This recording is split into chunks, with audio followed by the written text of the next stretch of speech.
નમસ્કાર, આપ જોઈ રહ્યા છો મંતવ્ય ન્યૂઝ અને સીધો સંવાદ સાથે હું રોનક મોઢવાડિયા. દર્શક મિત્રો, આમ તો ભારતના વિદેશો સાથેના સંબંધ હવે ધીરે ધીરે સુધરી રહ્યા છે અને હાલ વડાપ્રધાન મોદી પણ ગુજરાતના પ્રવાસે આવ્યા હતા. ખાસ જર્મનીના ચાન્સેલર પણ જે ફેડરિક બર્જ છે તેઓ પણ ગુજરાતની મુલાકાતે આવ્યા. સાથે સાથે વિદેશી જે કરારો થઈ રહ્યા છે, સાથે સાથે ભારતના વિદેશો સાથે સંબંધ સુધારવાની જે વાતો થઈ રહી છે તેને લઈ એક નવી જ આશા જાગી છે. ખાસ જર્મનના જે ચાન્સેલર છે તેઓ ગુજરાતની મુલાકાતે આવ્યા અને 4 જેટલા મહત્વના MOUs છે તે સાઇન કરવામાં આવ્યા, જેમાં ક્રિટિકલ મિનરલ્સ, સેમિકન્ડક્ટર, ઉચ્ચ શિક્ષણ ક્ષેત્રનો અને નેશનલ જે મેરીટાઈમ હેરિટેજ છે તેને લઈને પણ એક MOU સાઇન થયો છે. ત્યારે ખાસ વાત એ કરવી છે કે જર્મન અને ભારતના જે સંબંધો છે તે ધીરે ધીરે સુધરી રહ્યા છે. વડાપ્રધાન મોદીએ આજે ખાસ આજે મુલાકાત કરી, જેનાથી ભારતના જે યુવાનો છે તેમાં પણ એક નવો ઉત્સાહ જોવા મળ્યો. સાથે તેઓએ આપણો તહેવાર ઉત્તરાયણ છે તેની પણ ઉજવણી કરી. સાથે સાથે વડાપ્રધાન મોદી અને જે ફેડરિક મર્જ છે તેમના દ્વારા દોસ્તીનો પતંગ છે તે ચગાવવામાં આવ્યો. તો ખાસ આ MOUs થી ફાયદો એવો થવાનો છે, આર્થિક વિકાસને, શિક્ષણ અને સ્કિલિંગ છે તેને ફાયદો થવાનો, સાથે સાથે સંરક્ષણ ક્ષેત્રે અને વિજ્ઞાન ક્ષેત્રે. જર્મન વિકસિત દેશોની યાદીમાં આવે છે અને ભારત વિકાસશીલ, પરંતુ હવે આ સંબંધો હવે ભારતને પણ વિકસિત બનાવવા તરફ દોરી જઈ રહ્યા છે. ત્યારે આ મુદ્દા પર આજે ચર્ચા કરવી છે અને જાણવું છે કે જર્મની અને ભારતના સંબંધો વચ્ચે થયેલા આ મુખ્ય જે કરારો છે કઈ રીતે મદદરૂપ થવાના છે. આ સાથે સાથે ભારત અને જર્મનીના સંબંધો સુધરી રહ્યા છે તો અન્ય દેશોને અત્યારે ક્યાંક ને ક્યાંક ખટકવાનું છે, તો તે મુદ્દો પણ ધ્યાનમાં રાખવો ખૂબ જરૂરી છે અને આ મુદ્દા પર આજે કરવો છે સીધો સંવાદ.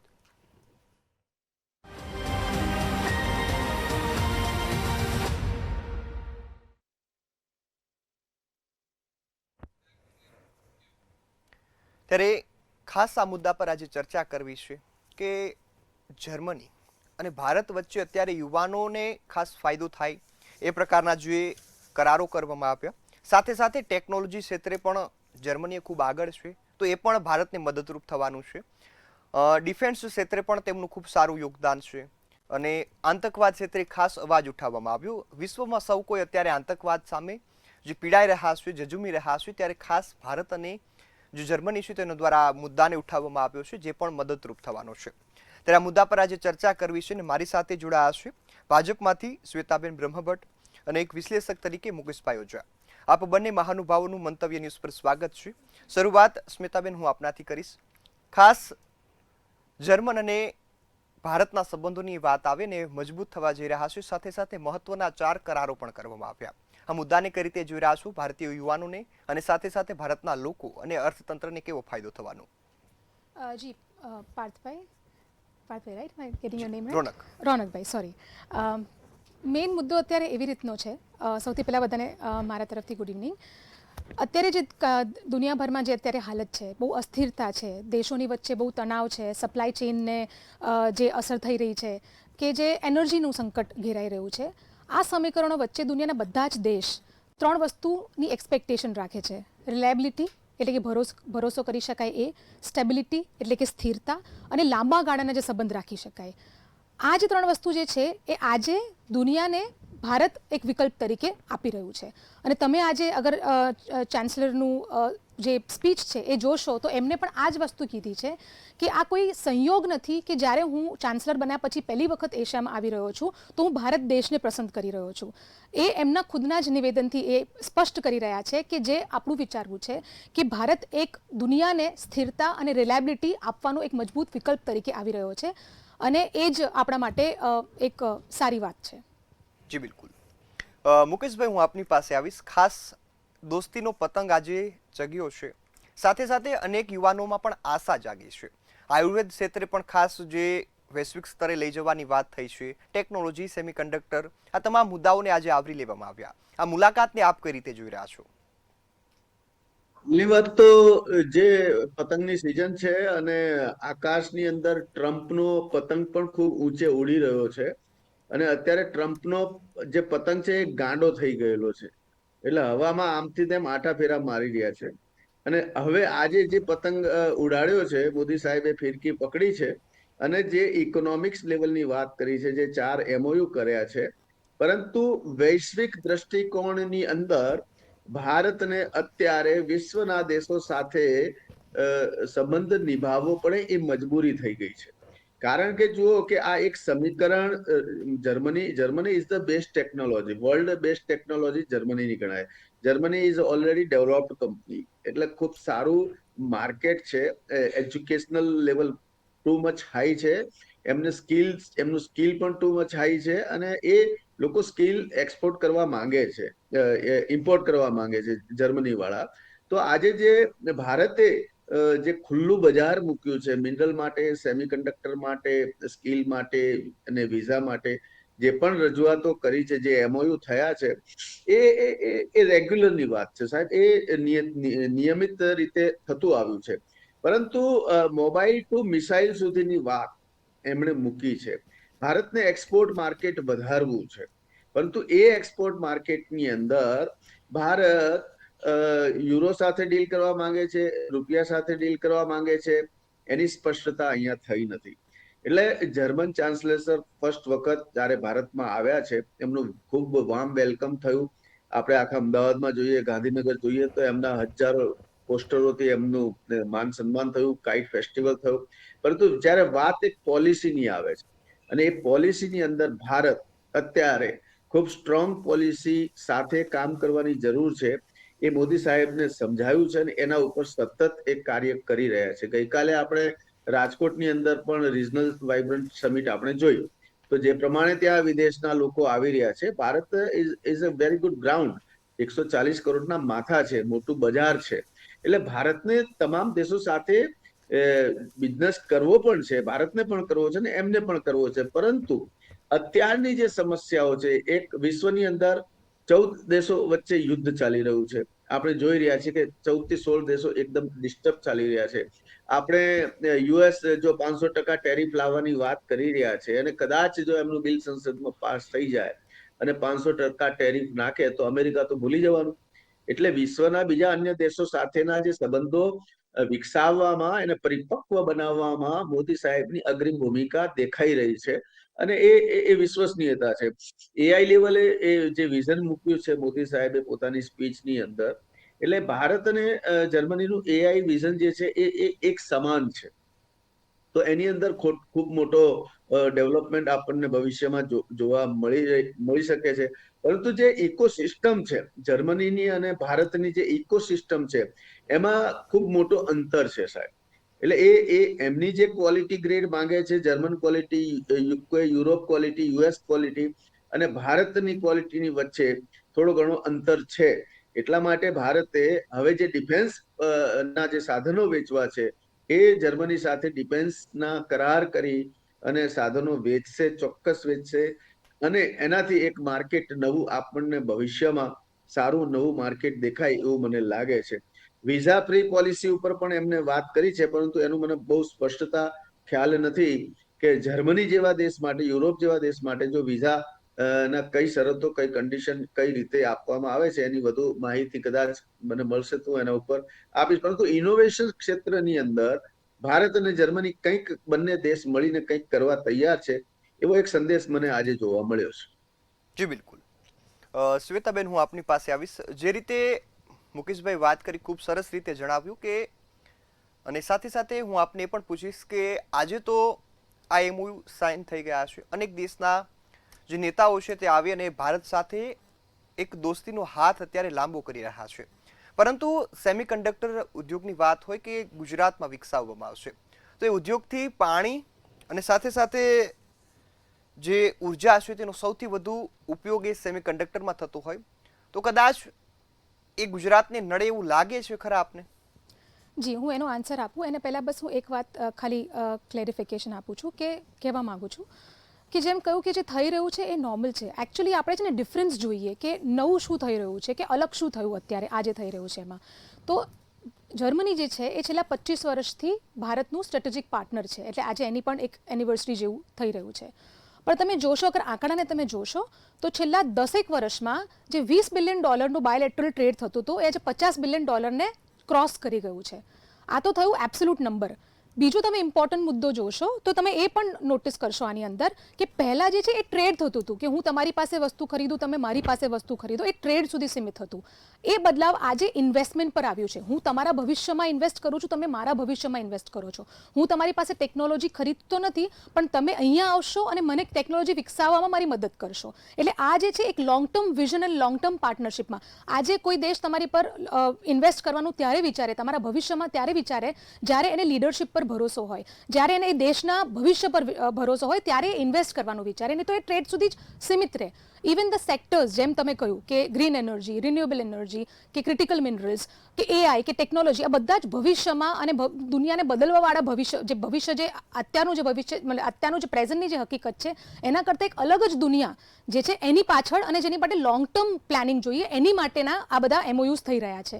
તો coming to your renewable source, I think આજનો જે પતંગ મહોત્સવ જે હતો એ પણ એક સિમ્બોલિક હતો કે ગ્રીન એનર્જી તરફ એનું પુશ થઈ રહ્યું છે. તો કોન્ટ્રરી આપણે એવું જે વિચારી રહ્યા છે કે કદાચ એનાથી નુકસાન થાય પણ એનાથી ઊંધું પર્યાવરણ અને સસ્ટેનેબલ વિકાસ એની તરફ કેવી રીતે લઈ જવાય એની ઉપર એકચ્યુઅલી કામ થઈ રહ્યા છે. જી બિલકુલ. મુકેશભાઈ, હું ખાસ આપની પાસે આવીશ કે ભારતને આમ તો અત્યારે આત્મનિર્ભર બનાવવા માટે ખાસ એક પહેલ કરવામાં આવી રહી છે, અને આત્મનિર્ભરની વાત થતી હોય તો જર્મની એક વિકસિત દેશ છે અને તેના પર વધુ પડતી એ નિર્ભરતા કદાચ જોખમી બની શકે ખરા, આપ શું માનો છો? જી મુકેશ. સંક્ષિપ્ત વિવરણ જોયું છે. એટલે આગળ પણ આપણે જોયું છે કે યુએસ સાથે પણ એમને હાથ મિલાવ્યા છે, ચાઇના સાથે પણ હાથ મિલાવીને ઝુલાવ્યા છે, અરબ કન્ટ્રીઝ સાથે પણ ઘણા બધાની સાથે એમઓયુ કર્યા છે. પરંતુ જીઓપોલિટિકલ જે ગ્રાઉન્ડ છે, જીઓપોલિટિકલ ગ્રાઉન્ડની અંદર જ્યારે રોજે રોજ બદલાતું હોય છે, જે એટમોસ્ફિયર છે, વાતાવરણ છે, એ રોજે રોજ બદલાતું હોય છે. મને આજે એક નવાઈ લાગી, આપણો ગ્રોથ રેટ આમ ચોપડે બતાવ્યો છે 8.2%. મોદીજી આજે 8% બોલ્યા કે 8% ગ્રોથ થી ભારત આગળ વધી રહ્યું છે. એટલે વાસ્તવિકતા અને જે ચિત્ર છે એમાં થોડોક અંતર છે. નો ડાઉટ આપણે કોઈ પણ દેશ સાથે બિઝનેસ વિકસાવવો જોઈએ, પરંતુ વધારે પડતું ભારતે આમંત્રણ આપ્યું છે કે તમે અહીંયા આવીને મેન્યુફેક્ચરિંગ સેક્ટર ચાલુ કરો, તમે અહીંયા આવીને પ્રિસિશન જે મશીનરી છે, પ્રિસિશન વર્ક છે, એની ઉપર તમે કામ કરો. અને જે ઇન્ડિયા EU એટલે યુરોપિયન જે કન્ટ્રીઝ છે એની જે ફ્રી ટ્રેડ એગ્રીમેન્ટ છે, એ ફ્રી ટ્રેડ એગ્રીમેન્ટ ઉપર વધુ કામ થઈ શકે એમ છે. એના માટે જર્મની ચાન્સલરને કદાચ વધુ એમાં વાત મૂકી હશે એવું મને લાગે છે, કારણ કે ઇન્ટરનલ પોલિસી શું હોય છે એ ખ્યાલ આવતો નથી. પરંતુ મેન્યુફેક્ચરિંગ માટે જે નિમંત્રણ આપ્યું છે અને એમને એક્સપોર્ટ કરવાનું પણ નિમંત્રણ આપ્યું છે કે તમે ભારતમાં આવો, ભારતમાં પ્લાન્ટ ત્યાંથી એક્સપોર્ટ કરો. તો આ જે આપ્યું છે એની અંદર સ્ટેબલ પોલિસી ભારતની હોવી જોઈએ. મ્યુચ્યુઅલ ટ્રસ્ટ ભારતે વિશ્વના દેશો સાથે વિકસાવવો પડશે, કારણ કે અત્યારે જે પ્રમાણે મ્યુચ્યુઅલ ટ્રસ્ટ તો યુએસ સાથે પણ હતો, ટ્રમ્પ સાથે પણ હતો, પરંતુ અત્યારે તો ટ્રમ્પ તો ગાંડો થઈને એનું પતંગ તો ક્યાં ક્યાંય ફરી રહ્યું છે. પરંતુ જે પ્રમાણે રશિયાના રાષ્ટ્રપતિ આવી અને જે કામ કરીને ગયા છે એની અંદર મને એટલું સેટિસ્ફેક્શન નથી મળ્યું. મેં જે પ્રમાણે ચિત્ર જોયું છે એ ભારત ઉપર હાવી થઈને ગયા છે રશિયાના રાષ્ટ્રપતિ. પરંતુ જર્મન ચાન્સલર છે એ બહુ બૌદ્ધિક વ્યક્તિત્વ છે અને બહુ ડિસિપ્લિનરી વ્યક્તિત્વ છે. એટલે આપણે એ જોયું છે કે એમનું વેલકમ જે સારું થયું છે. પરંતુ જે લોંગ ટર્મ પોલિસી છે ગવર્મેન્ટની, એ લોંગ ટર્મ પોલિસી જર્મની સાથે કેટલા દિવસ રહે છે, જીઓપોલિટિકલ ચેન્જીસ જે આવતા હોય છે ને એની અંદર જે કમિટમેન્ટ છે એ કેટલું મેન્ટેન થાય છે, જે ડ્યુટી લેવલ છે, ડ્યુટી સ્ટ્રક્ચર લેવલ છે. ભારતની ઇકોનોમી MSME ને ડેવલપ કરવા માટે તમારે ઇમ્પોર્ટ ઉપર કંટ્રોલ કરવો પડે. જે પ્રમાણે ગ્રેટ અમેરિકા બનાવવા માટે યુએસએ 50% ટેરિફ નાખી દીધો, તો ભારત કેમ ન નાખી શકે? વાય નોટ આત્મનિર્ભર ભારત માટે આ કરવું જોઈએ. એટલે એવા વિષય ઉપર ક્યાંક વિદેશ પોલિસી અને ફિનાન્સ જે નીતિ છે, વિદેશ નીતિ અને ફિનાન્સ નીતિ, એની અંદર અત્યારના સમયમાં ખૂબ ઘણું કામ માંગી લે છે, ઘણું મોટું કામ કરવાની જરૂર છે. અને વિલિંગનેસ છે મોદી સાહેબની, એમની એબિલિટી છે, વિલિંગનેસ છે, ઈચ્છા શક્તિ છે, રાજકીય ઈચ્છા શક્તિ છે, પરંતુ એક ગ્રાઉન્ડ જે જોઈએ છે, વૈશ્વિક સમર્થન વાળું ગ્રાઉન્ડ જોઈએ છે, એ આપણને અત્યારે હાલમાં દેખાતું નથી. અને ઇન્વેસ્ટ અને ગ્રો માટે તો, ધંધો કરવા માટે તો સૌ કોઈ હાથ મિલાવી દેશે, પરંતુ ધંધાની અંદર તમને કેટલો ફાયદો મળે છે અને સામેવાળાને કેટલો ફાયદો મળે છે, એ જયારે વ્યાપાર અંદર આવે છે. હા, સેમિકન્ડક્ટર નું માર્કેટ ગુજરાત ડેવલપ કર્યું છે, જે તાઇવાનનું નંબર 1 માર્કેટ હતું. તો આજે સોલાર ની અંદર કામ કરી રહ્યા છે. હું મોટો ક્ષેત્રની અંદર જર્મન ટેકનોલોજી જર્મન ટેકનોલોજીના ઓટોમોબાઈલ વ્હીકલ્સ ને, એટલે જે અને જે હ્યુમન ડેવલપમેન્ટ છે, જે પ્રમાણેનું જર્મનીની અંદર હ્યુમન ડેવલપમેન્ટ છે, એ ખૂબ હાઈ છે. એના રેશિયોમાં ભારતનું હ્યુમન જે ડેવલપમેન્ટ છે 80 અને 20% જેટલો છે ફરક છે. એટલે આટલો મોટો ફરક છે. અને ભારતને એ જર્મની જવા માટે અત્યારે તો ચલો એ આવી ગયું છે, બાકી જર્મન લોકો જર્મન સિવાય ક્યારેય કોઈ બીજી વસ્તુ બોલતા, બીજી લેંગ્વેજ બોલતા નથી. ત્યાંના જર્મન પ્રોપર આનો અભ્યાસ કે છે કે જર્મની લોકો માત્ર જર્મન ભાષાની અંદર વાત કરે છે. એ દેશ માટે ખૂબ એ ખંતીલા હોય છે અને દેશ માટે કરી છૂટવાની ભાવના હોય છે. જે જાપાનનું આપણે ઉદાહરણ લઈએ છીએ, એ જ પ્રકારનું માહોલ એ જર્મનીનું પણ છે. પણ જર્મની પણ ક્યાં આ જે નાટોના અને યુએસના અને યુરોપના સંઘર્ષની અંદર એને પણ તકલીફ પડી રહી છે. ત્યાંની પોલિટિકલ ચેન્જીસ પણ ત્યાં મોટા દેખાઈ રહ્યા છે અત્યારે. એટલે આ બધા ત્યાંનું પણ થોડુંક ડિસ્ટર્બન્સ તો છે જ. એ પોલિટિકલ ચેન્જીસના કારણે ભારતે કઈ શરતોને આધીન રાખી અને ડેવલપમેન્ટ કરે છે, ઇમ્પોર્ટ એક્સપોર્ટની ચેનલ પોલિસીને સ્ટ્રોંગ કરે છે, ડિફેન્સ પોલિસીને, આપણે ભારત પાકિસ્તાન સાથે યુદ્ધ થાય તો એમાં જર્મનીનો રોલ શું રહે, યુરોપનો રોલ શું રહે, એ આ EU એગ્રીમેન્ટ છે, ફ્રી ટ્રેડ એગ્રીમેન્ટ છે, વિઝા પોલિસી છે, આ બધા માધ્યમની અંદર એક લાંબી પ્રોસેસ છે. અને એ લાંબી પ્રોસેસની અંદર જો આપણને કામ દેખાયું હોય તો ઇટ્સ અ ગુડ થિંગ્સ, સારી વાત છે, સારી બાબત છે. એટલે ભારતે આવા વિષય ઉપર કામ કરવું જોઈએ કે માત્ર આપણે એમને સ્વાગત કરીને રિવરફ્રન્ટ બતાવવું કે પતંગો ઉડાડવી, ઇટ્સ અ હાર્મની. એ તમે એમનું વેલકમ કરો, it's a great things. But જે ઇન્ડિયાની નીડ છે, ઇન્ડિયાની જે જરૂરિયાત છે, જો ભાજપ વાળા હોય તો ભાજપનું ખેંચવાના છે, કોંગ્રેસ વાળા હોય તો એમને નેગેટિવ પોઈન્ટ દેખાવાના છે, પરંતુ વાસ્તવિકતાની આપણે વાત કેમ ન કરીએ કે જે પ્રમાણે ભારતની અત્યારે આત્મનિર્ભર ભારત બનાવવા માટે શા માટે તમે ચાઇના સાથે હજુ એમની ઇમ્પોર્ટ પોલિસીને લૂઝ કરવા માંગી રહ્યા છો? કેમ એના ઉપર કંટ્રોલ કરવા નથી? ખાલી પતંગોના દોરા અને ફટાકડા ચાઇનાથી એક્સપોર્ટ કરી દેવાથી ભારત આત્મનિર્ભર નહીં થાય. આ અમારો અભ્યાસ છે. હું પોતે એઝ એ મેન્યુફેક્ચરર છું, મને ખબર છે કે અમે જે પ્રોડક્ટ બનાવીએ 100 રૂપિયામાં બને ને એ જ પ્રોડક્ટ ચાઇના વાળો 30 રૂપિયામાં તો ઇન્ડિયાનું માર્કેટ ખતમ કરી નાખ્યું. નાની નાની ફેક્ટરીઓ ખતમ કરી નાખી. ઇન્ડિયાનું જે હ્યુમન જે ડેવલપમેન્ટ છે એ ટુ મચ ડાઉન, ક્રાઇસિસ વધારે છે, કરપ્શન વધારે છે, કેસીસનો ભરાવો વધારે છે. જી બિલકુલ મુકેશભાઈ, હું ફરીથી આપની પાસે આવીશ. જી જે આંતરિક કામ કરવાની જરૂર છે, ત્યાં ચોક્કસ મોદીજી. જી બિલકુલ. ત્યારે આપણી સાથે કોંગ્રેસમાંથી મુકેશભાઈ વિશ્વકર્મા પણ જોડાઈ ગયા છે. મુકેશભાઈ, આપનું પણ ખૂબ ખૂબ સ્વાગત છે મંતવ્ય ન્યૂઝ પર. ખાસ જર્મની અને ભારતની દોસ્તીનો પતંગ ચગ્યો છે, આપ કઈ રીતે જોઈ રહ્યા છો?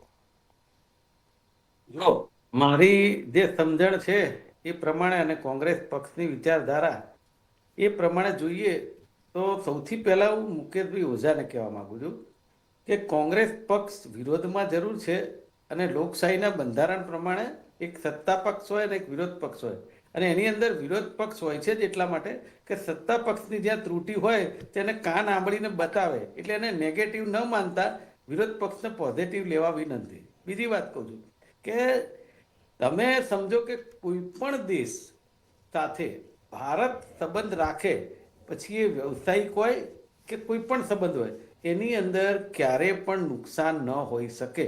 એ સારામાં સારી બાબત છે, કારણ કે આપણે ભૂતપૂર્વ વડાપ્રધાન જોયેલા છે, સ્વર્ગસ્થ ઇન્દિરાજી હોય, સ્વર્ગસ્થ રાજીવજી હોય, અટલ બિહારી વાજપેયીજી હોય કે મનમોહનસિંહજી હોય, એ આપણે જોયેલા છે.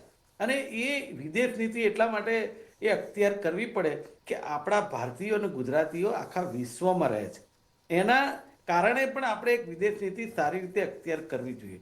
પણ ઘણીવાર જે વાત કરીને એ પ્રમાણે હું કહેવા માંગુ છું કે આપણે રિવરફ્રન્ટ સારું બતાવવું કે બીજું કંઈ સારું બતાવવું એ હું એટલે નથી માનતો કે રિયાલિટીમાં કેમ ન જીવવું. કોઈ આપણા ઘેર મહેમાન આવે એટલે આપણે એને નવી નવી ચાદર પાથરીને સારું ઘર બતાવી દઈએ તો પછી ઓરિજિનાલિટી ક્યારેક એમને આવી જાય તો શું થાય? તો પછી વાસ્તવિકતા તેને ખબર પડવાની જ છે. અને હવે તો સોશિયલ મીડિયાનો જમાનો છે. ભારત, અમદાવાદ કે ગુજરાત કંઈ પણ સોશિયલ મીડિયા ઓરિજિનલ તો દેખાતું જ હોય. તો પછી મેં જોયું કે આજે મોદી સાહેબ આવવાના હતા, કેટલી જગ્યાએ બધું ઢાંકી દેવામાં આવ્યું, કેટલાય સારા સારા રોડ કરી દેવામાં આવ્યા. તો એ નહીં કરવું જોઈએ, હું એવું માનું છું. અને બીજી વાત એવી છે કે આજ સુધીનો અનુભવ એવો રહ્યો છે, આપણને કુદરતને પ્રાર્થના કરીએ કે આપણા ગુજરાતને જર્મની જોડે ખૂબ સારું રહે અને સારા બિઝનેસ આવે. પણ અત્યાર સુધીનો અનુભવ એવો રહ્યો છે કે ટ્રમ્પ સાહેબ આવે અને ટ્રમ્પ સાહેબ આવીને જાય, પછી કોરોનાએ ભેટ આપતા જાય અને એમની 2-4 લાફા એવા મારે ભારતને કે આપણી પરિસ્થિતિ ખરાબ થઈ જાય. એ જ રીતે ચીન સાથે જિનપિંગ સાથે ઝૂલ્યા હતા રિવરફ્રન્ટ ઉપર, પછી હમણાં ડોકલામવાળી આપણને સૌને વાત ખબર છે. એટલે કહેવાનો મારો મતલબ અલ્ટિમેટલી એવો છે કે આપણે દરેક વડાપ્રધાન આવે એને સારી રીતે વેલકમ કરવા એ આપણી ભારતની અને ગુજરાતની સંસ્કૃતિનો ભાગ છે અને કરવું જ જોઈએ. કારણ કે આપણા દેશના પ્રધાનમંત્રી કે રાષ્ટ્રપતિ બીજા દેશમાં જાય તો આપણે પણ એટલું રિસ્પેક્ટ મળે એવું એક અપેક્ષા રાખીએ, એટલા માટે કરતા હોય. પણ વાસ્તવિક પરિસ્થિતિથી ઉડી અને આપણે જો એમને બતાવવાની કોશિશ કરીએ એવું ન થવું જોઈએ. એવું મેં મીડિયામાં છેલ્લા 2-3 દિવસથી જોયું છે કે સોમનાથ મંદિરનું જ્યારે 1000મો આપણે સ્વાભિમાન દિવસ ઉજવીએ છીએ અને બીજી બાજુ કેટલી જગ્યાએ રોડ એવા ઢાંકી દીધા કે મંદિરો ઢાંકી દીધા. એટલે એ પરિસ્થિતિ ન થવી જોઈએ. અને હું તો કહું છું, દેશના પ્રધાનમંત્રી આપણા ગુજરાતના છે, લોકલાડીલા છે, આપણા છે, તો પછી એ વાસ્તવિક પરિસ્થિતિ જો અવગત થાય તો હું માનું છું કે આપણી ખૂબ સારી વાત થાય. અને એ સારી વાતમાં એ ત્રુટિ ક્યાંક કહી શકે, એ મુખ્યમંત્રીને કહી શકે, કોઈ પણને કહી શકે કે ભાઈ આ ન થવું જોઈએ. જો એમને આપણે સારું સારું બતાવીએ તો અત્યારે તો એવું પ્રજામાં ચર્ચાઈ રહ્યું છે કે ભાઈ આ જે રીતે પ્રધાનમંત્રી આવે અને જે રીતે એરિયા રોડ ને જે રીતે થઈ જતું હોય છે, તો પછી પ્રધાનમંત્રીશ્રીને લોકો લેટર લખતા થઈ જશે કે તમે 15 દિવસે એકવાર અમારી બાજુ આવો, કે અમારું એ નંદનવન તો થાય. કારણ કે ખરેખર તો જોવા જઈએ તો એ ગુજરાતની પ્રજા માટે દરેક જગ્યાએ આ પ્રકારની સુવિધા હોવી જોઈએ. કારણ કે ટેક્સ તો આખરે જીએસટી તમે ને હું સવારે ઉઠીને રાતે સાંજ સુધી ભરીએ છીએ, તો પછી એ પ્રજા જે ટેક્સ ભરે છે એને સુવિધા નહીં. અને તમે હમણાં મેં સાંભળ્યું, તમે પણ સાંભળ્યું હશે કે અમદાવાદની 50 કન્સ્ટ્રક્શન સાઇટ 60 જેટલી એને બંધ કરી દેવામાં આવી કે પ્રદૂષણ વધે નહીં. બરાબર? તો એ પ્રધાનમંત્રી આવે, જર્મનીના વડાપ્રધાન આવે, એના માટે હોઈ શકે કે જે કોઈ ગેસ્ટ આવે, તો પછી અમદાવાદની અને આપણા દેશ, આપણી ગુજરાતની પ્રજા માટે કેમ નહીં કે જે ટેક્સ ભરે છે? જો આવું હોય તો હું ચોક્કસ માનું છું કે ખરેખર એ ન હોવું જોઈએ. દરેક પ્રજાને, દરેક મતદારને સારામાં સારો પ્રતિભાવ મળવો જોઈએ જે ટેક્સ ભરે છે એના પરિપ્રેક્ષમાં. જી બિલકુલ. શ્વેતાબેન, હું આપની પાસે આવીશ. મુકેશભાઈ જે વાત કરી કે વાસ્તવિક પરિસ્થિતિ બતાવવામાં નથી આવતી, એ વડાપ્રધાન હોય કે વિદેશથી આવતા મહેમાનો હોય, તો આ મુદ્દો ખૂબ અહીં મહત્વનો બની જાય છે. કારણ કે MOU સાઇન થયા છે, એ કરારો થયા છે, વિકાસ થવાનો છે, એ ચોક્કસ માનીએ, પરંતુ વાસ્તવિક પરિસ્થિતિ કંઈક અલગ છે તેવો પણ આક્ષેપ છે અત્યારે. જી, સૌપ્રથમ તો હું આ વાતથી બિલકુલ અગ્રી નથી કરતી. એમને કહ્યું આપણે સમજવું જોઈએ કે આપણા સંસ્કૃતિનો ભાગ છે અતિથિ દેવો ભવ. એમને જેમ કહું કે મહેમાન આવે તો આપણે ચાદર એ કરીએ, તો આપણે બધા કરીએ જ છે. આજે એક સિમ્પલ એક્ઝામ્પલ, આપણે આ ડિબેટમાં બેઠા છીએ તો આપ હોવ, હું હોઉં કે મુકેશભાઈ હોય, આપણે બેસ્ટ કપડાં પહેરીને જ બેઠા છીએ ને અહીંયા આગળ, ઘરના કપડામાં નથી બેઠા. પબ્લિક સ્પેસમાં હોઈએ તો પબ્લિક પ્લેસનું પણ આચરણ આપણે કરતા હોઈએ છીએ. તો એ જ્યારે એક મહેમાન આપણા ત્યાં આવે છે તો એમને આપણે બહુ જ વહાલથી અગર એમને વેલકમ કરીએ છીએ, આપણે એમની માટે પ્રોપર જે પણ ઇન્ફ્રાસ્ટ્રક્ચર કરી શકતા હોઈએ એ આપણે કરીએ છીએ, તો એની અંદર વાસ્તવિકતા છુપાઈ દેવાની તો મુદ્દો આવતો જ નથી.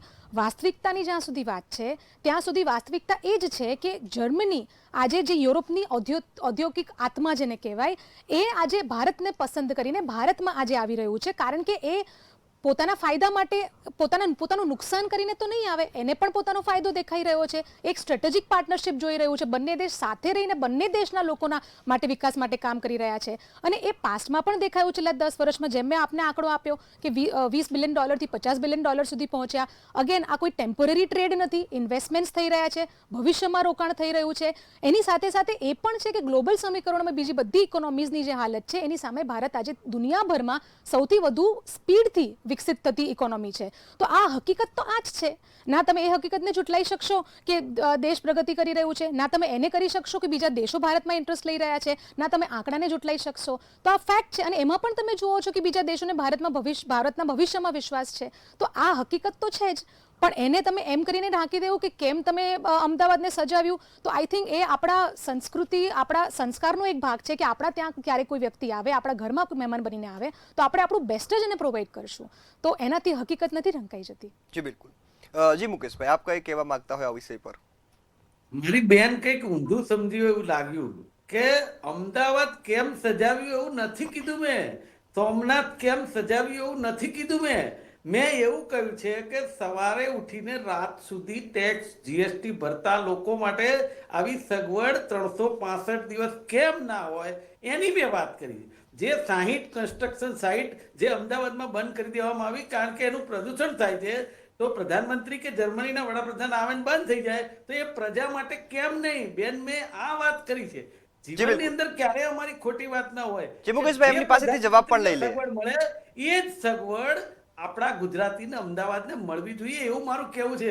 રહી વાત એમઓયુ ની, તો છેલ્લે વાત કહી દઉં કે જેટલા એમઓયુ વાઇબ્રન્ટ ગુજરાતમાં અને આવી સમિટમાં થયા છે ને, પાછળથી એના આંકડા એ નથી અપાતા કે કેટલા રહ્યા અને કેટલા ગયા.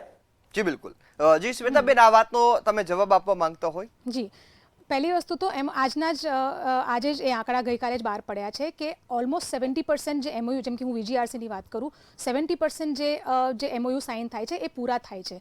અને એ વસ્તુ કહેવાની કોંગ્રેસને તો કોઈ હકદાર છે જ નહીં, આ વસ્તુ બોલી જ ના શકે, કારણ કે કમ્પેરિઝન કામ સામે કામની થાય. તો આજે અગર કોઈ વિદેશી લોકો આજે આવી રહ્યા છે જે પહેલા આપણે ઝૂકીને રહેતા હતા લોકોની સામે, આજે પાર્ટનરશિપમાં થઈને ચાલી રહ્યા છીએ આપણે, તો એ બદલતું ભારતની જ આ તસવીર છે. એ દ્રઢ લીડરશિપ, લેટ મી આન્સર, પછી આપ કહી શકો, મને બોલી લેવા દો, પછી આપ એનો જવાબ આપશો. I will listen to you.